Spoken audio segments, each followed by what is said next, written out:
Hello guys, देख सकते हो ये मेरा दोस्त साहब है। आज हम लोग आए हैं पार्टी में, सम्मेलन 2024 का पार्टी में।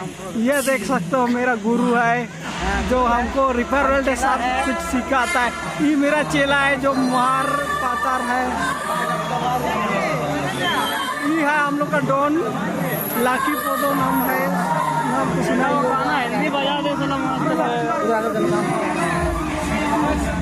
गाइस अभी डांस शुरू हो रहा है, देख सकते हैं। अभी गाना बज के अभी डांस शुरू हो गया। गाइस रुको दिखा देता हूँ।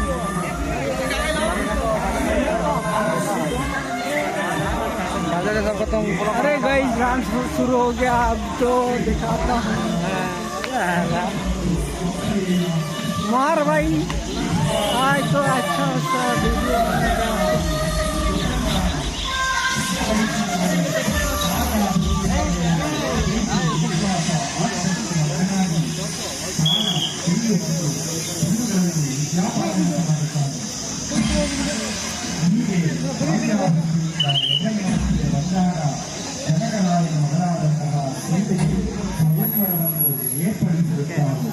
ಆಗ ಯಾರು ಶಿವಧನಸ್ಸನ್ನು ಒಯ್ಯುತ್ತಾರೋ ಅವರಿಗೆ ತನ್ನ ಮಗನಾದ ಪ್ರೀತಿಯನ್ನು ಕೊಟ್ಟು ವಿವಾಹ ಮಾಡುವುದಾಗಿ ಘೋಷಣೆ ಮಾಡುತ್ತಾರೆ. ಈ ಸಭೆಯಲ್ಲಿ ಮಹಾ ಶಿವಭಕ್ತ, ಮಹಾ ಪರಾಕ್ರಮಿಯೂ ಆದಂತಹ ರಾವಣನು ತಾನು ಕೇವಲ ಒಂದು ಕಿರುಬಿರುಳಿನಲ್ಲಿ ನಿಲ್ಲಲು ಎತ್ತಬಲ್ಲೆ ಎಂದು ಮತ್ತೆ ಪ್ರಯತ್ನಿಸಿ ಎತ್ತಲಾರದೆ ಕೊನೆಗೂ ಸೋತೆ ಶರಣಾಗುತ್ತಾನೆ. ನಂತರ ಶ್ರೀರಾಮಚಂದ್ರನು ಬಂದು ಭಕ್ತಿಭಾವದಿಂದ ಬಿಲ್ಲಿಗೆ ನಮಸ್ಕರಿಸಿ ಶಿವಧನಸ್ಸನ್ನು ಕೇವಲ ಹುಲ್ಲು ಎದೆಯಂತೆ ಎತ್ತು ಆ ಬಿಲ್ಲನ್ನು ಮುರಿದು ಹಾಕುತ್ತಾನೆ. ಆಗ ಜನಕರಾಜನು ಸೌಮಿತ್ರಿಯು ಆದಂತಹ ವೈದೇಹಿ ಸೀತಾ ದೇವಿಗೆ ರಾಮನಿಗೆ ಕಲ್ಯಾಣ ಮಾಡಿಕೊಡುತ್ತಾನೆ. ಇದೇ ಸೀತಾ ಸ್ವಯಂವರ, ಶ್ರೀರಾಮ ಸೀತಾ ಸ್ವಯಂವರ.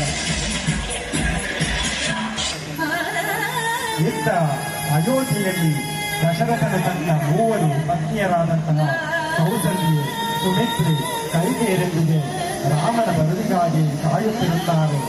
ಸೀತೆಯನ್ನು ಸ್ವಯಂವರದಲ್ಲಿ ಗೆದ್ದಂತಹ ರಾಮಚಂದ್ರನು ಬಂದಾಗ ಅವರಿಗೆ ಆರತಿಯನ್ನು ಮಾಡಿ ಆಶೀರ್ವದಿಸುತ್ತಾರೆ ತಂದೆ ತಾಯಿಯಲ್ಲಿ.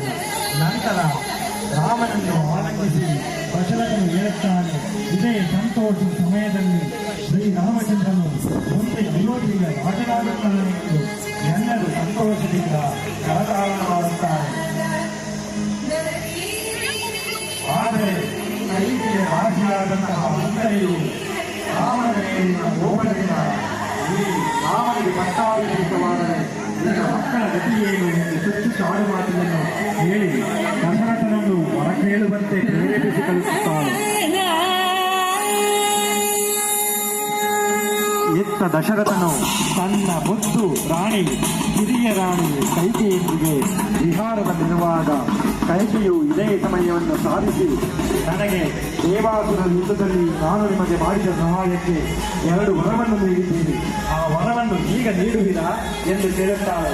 ಆಗ ದಶರಥನು ಕೊಡುವುದಾಗಿ ಹೇಳುತ್ತಾನೆ. ಆಗ ಮೊದಲನೆಯದಾಗಿ ಶ್ರೀರಾಮಚಂದ್ರನಿಗೆ 14 ವರ್ಷಗಳ ವನವಾಸ ಮತ್ತು ನನ್ನ ಮಗನಾದ ಭರತನಿಗೆ ಪಟ್ಟಾಭಿಷೇಕವಾಗಬೇಕೆಂದು ಕೇಳುತ್ತಾಳೆ. ಇದರಿಂದ ನಿಗ್ರಹಸ್ಥನಾದಂತಹ ದಶರಥನು ಆಗುವುದರಿಂದ ಎನ್ನುತ್ತೇನೆ, ನೀವು ನನಗೆ ಮಾತು ಕೊಟ್ಟಿದ್ದೀರಿ, ಮಾತು ತಪ್ಪದಿರಿ ಎಂದು ಪ್ರತಿಜ್ಞೆಯನ್ನು ನಟಿಸಿ ಹೋಗುತ್ತಾಳೆ. ಇದರಿಂದ ಚಿಂತಾಕ್ರಾಂತನಾದ ದಶರಥನು ತನ್ನ ಮರಣಶೈಲಿಯನ್ನು ತಲುಪುತ್ತಾನೆ.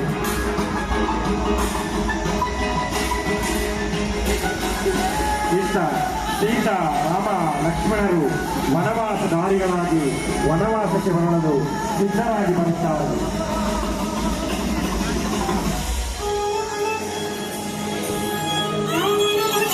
ಪುತ್ರ ಶೋಕದಿಂದ ಬಾರದ ಮನಸ್ಸಿನಲ್ಲಿ ಆಶೀರ್ವದಿಸಿ ದಶರಥನು ಕಳಿಸುತ್ತಾನೆ. ಕೊನೆಗೆ ಪುತ್ರ ಶೋಕದಲ್ಲಿ ಮರಣವನ್ನು ಹೊಂದುತ್ತಾನೆ.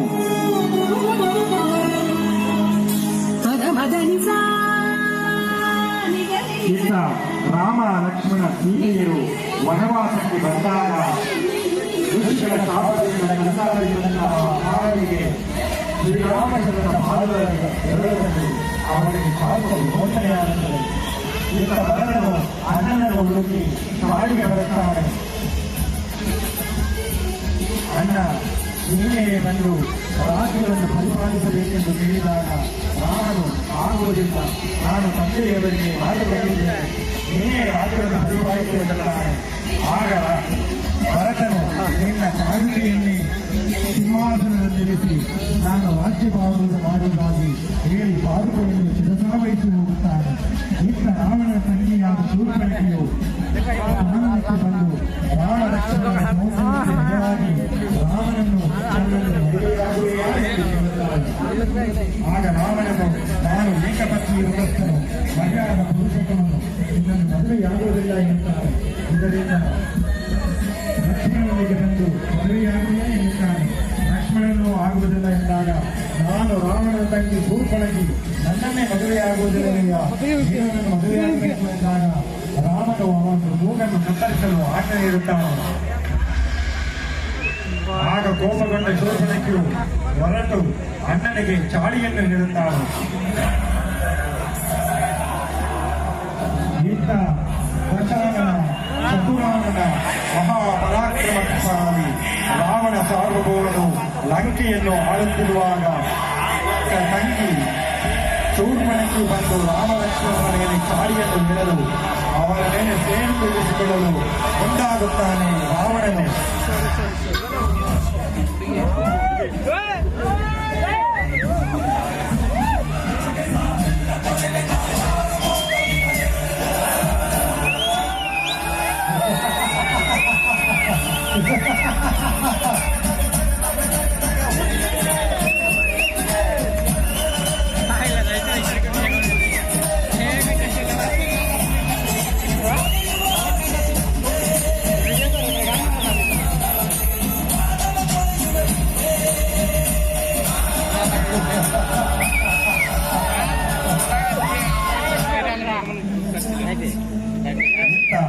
ರಾವಣನು ರಾಮ ಲಕ್ಷ್ಮಣರ ಮೇಲೆ ಸೇಡು ತೀರಿಸಿಕೊಳ್ಳಲು ಮಾರೀಚನೆಂಬ ರಾಕ್ಷಸನಿಗೆ ಜಿಂಕೆಯ ವೇಷವನ್ನು ಧರಿಸಿ ಮಾಯಾಮೃಗದ ಪ್ರೀತಿಯಲ್ಲಿ ಕಾಳಿಗೆ ಕಳಿಸುತ್ತಾನೆ.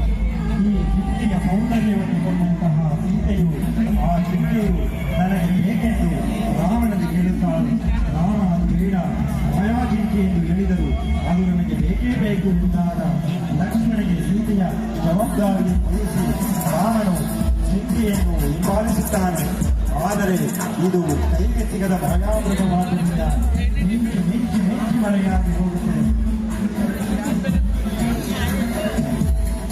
ಆದರೆ ಮಹಾ ಬಿಲ್ಲಾಳನು, ವೀರನು, ಧೀರನು, ಶೂರನು, ನಿಶ್ವಾಸ ಸಂಭೂತನು, ರಘುಕುಲ ತಿಲಕನು, ರಾಮ ಬಾಣವನ್ನೇ ತನ್ನ ಬಟ್ಟಲಿಕೆಯಲ್ಲಿರಿಸಿದ ರಾಮನು ತನ್ನ ಮಹಾಶಕ್ತಿಯಿಂದ ಈಗ ಮಾಯಾಮೃಗವು ಕಂಡೊಡನೆ ರಾಮನು ಅದಕ್ಕೆ ಬಾಣವನ್ನು ಬಿಡುತ್ತಾನೆ.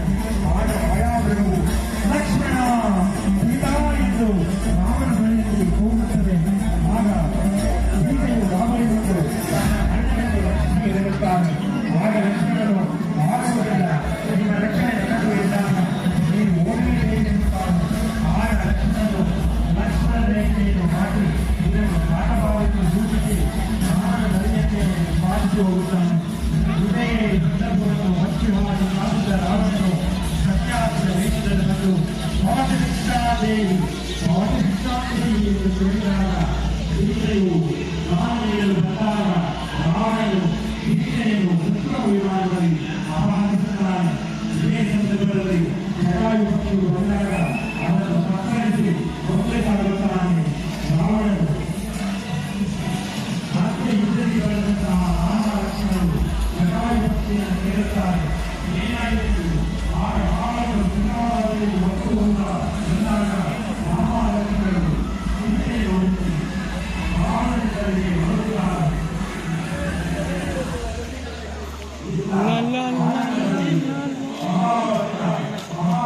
वो लोग सुबह में आएगा।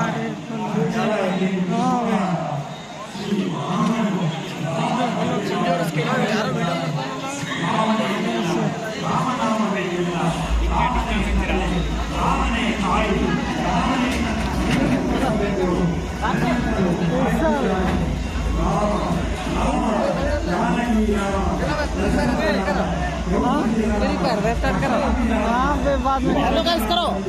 हेलो गाइस ये देखो।